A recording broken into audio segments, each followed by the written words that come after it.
we move as in the silver gleam of a mirror's light.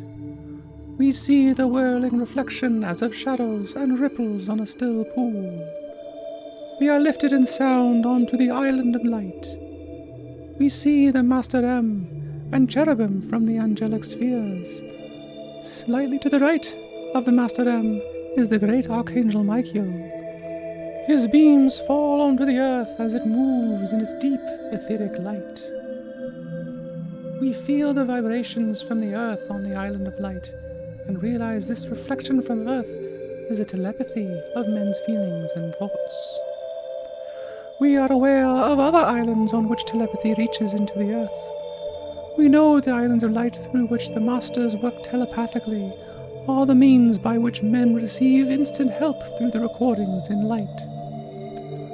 Wherever there is an island of light, men send their prayers and receive the help of the great beings. As we travel to the Hall of Wisdom, we are aware of a great feeling of strength and solidity within the formation of the spheres of light, which are reflected to men in earth. Even the smallest portion of light must first be built in the spiritual worlds. In the Hall of Wisdom, we are told by the Master R that each corridor reflects an island of light, and each in turn responds to the Master's aura, his light, his love, and his telepathy. We reach the Master M's chamber with the great fireplace. The Master M is speaking.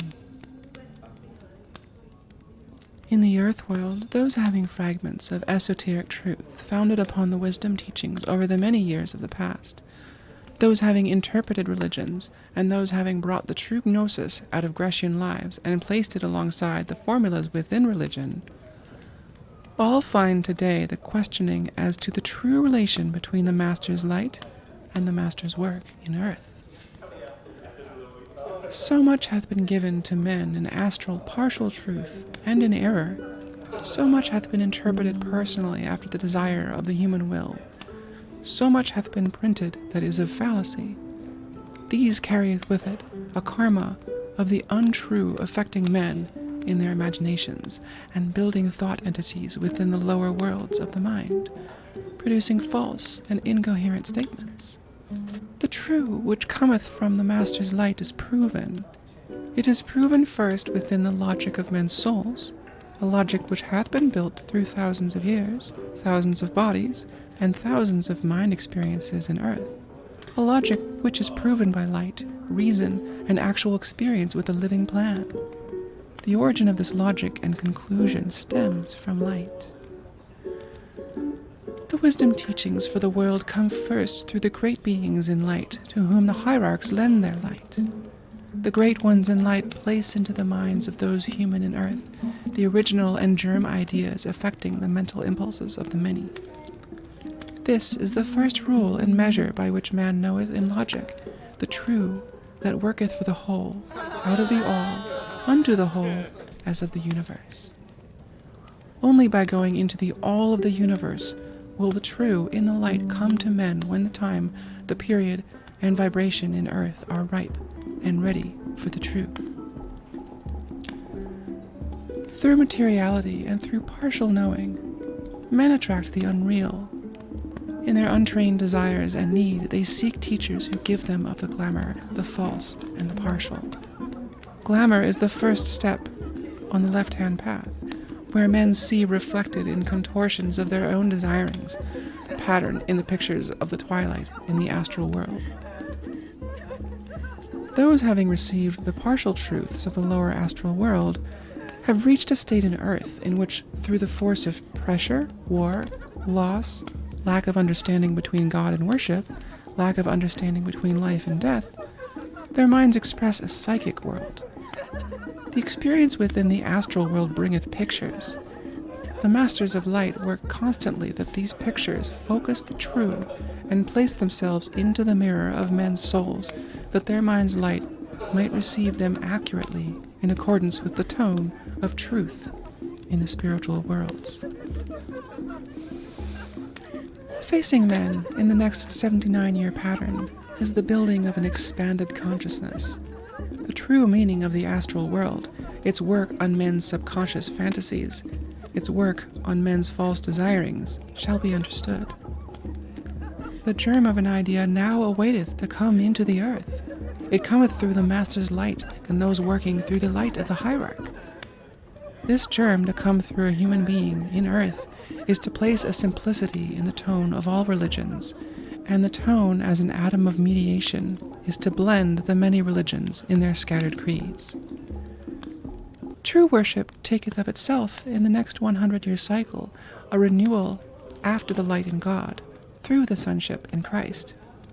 That which cometh to man cometh in a vessel of human form, which bringeth the light in earth, and reneweth the Spirit of God, as living in men, between heaven and earth as one.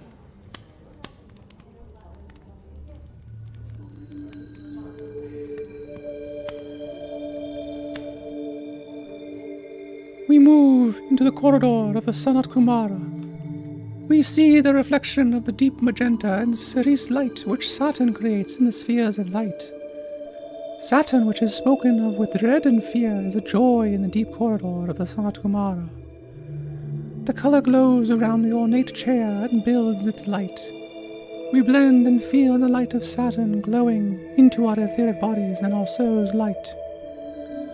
The Master KH is speaking.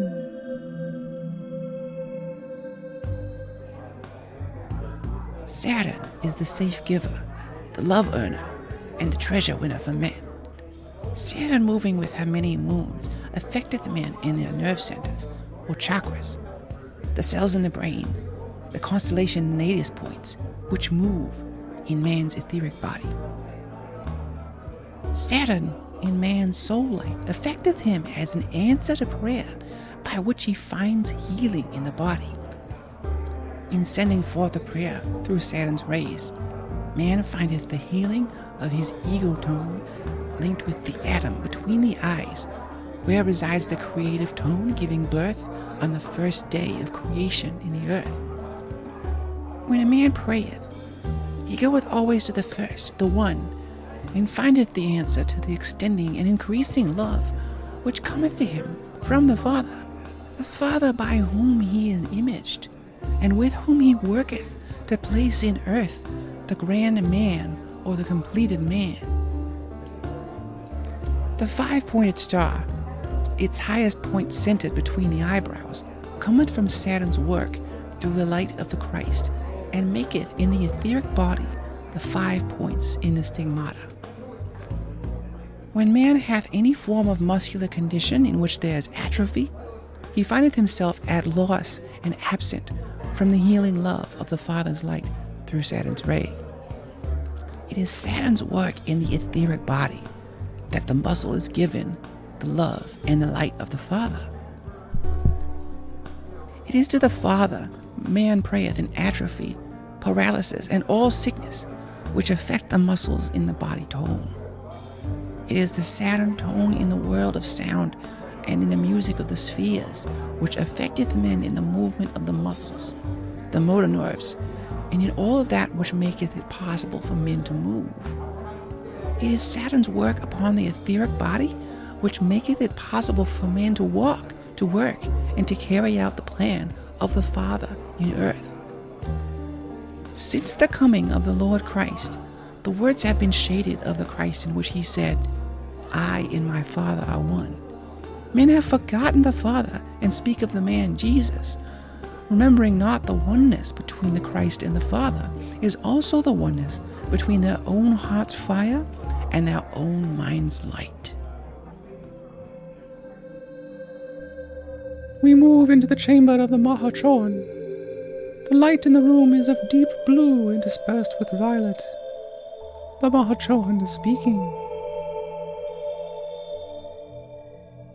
As man end the summer season in earth, they approach the coming autumnal equinox, during which the archangel Michael, through the blood of man, increaseth the tempo of men's wills.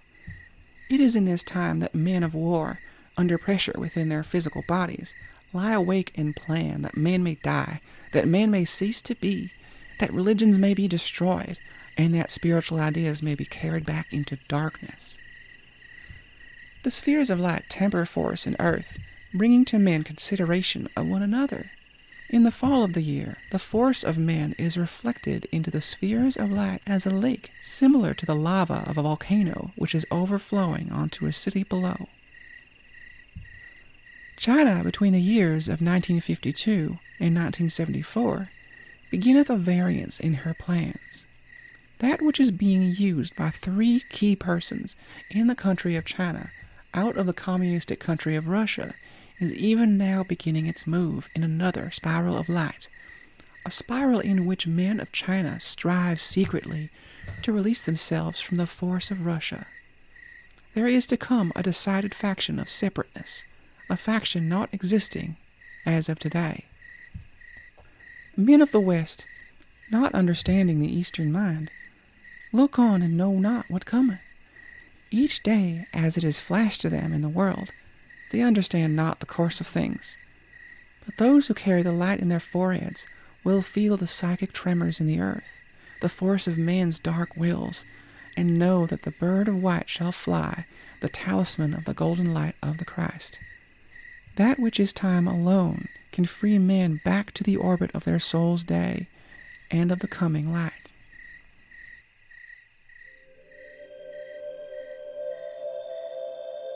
We go with the Master A, Fleur-de-Lis, and Master Hilarion into the rectangle room.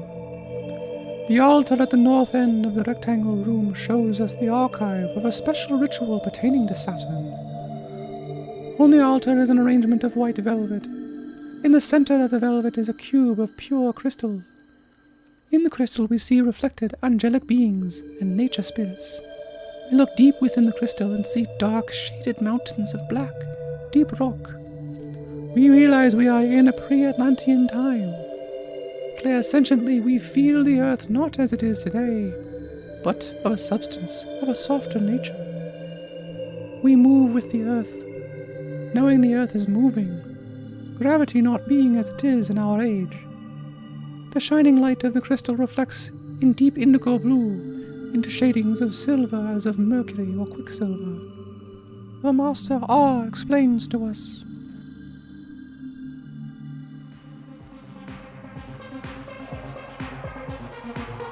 The cube of the crystal holdeth the secret of the first day in creation, and carries with it the angelic and nature force, which taketh man back to his memory of the times beyond ancient, during which, before a temporal dwelling, man lived with the mountains, with God, in oneness and in knowing.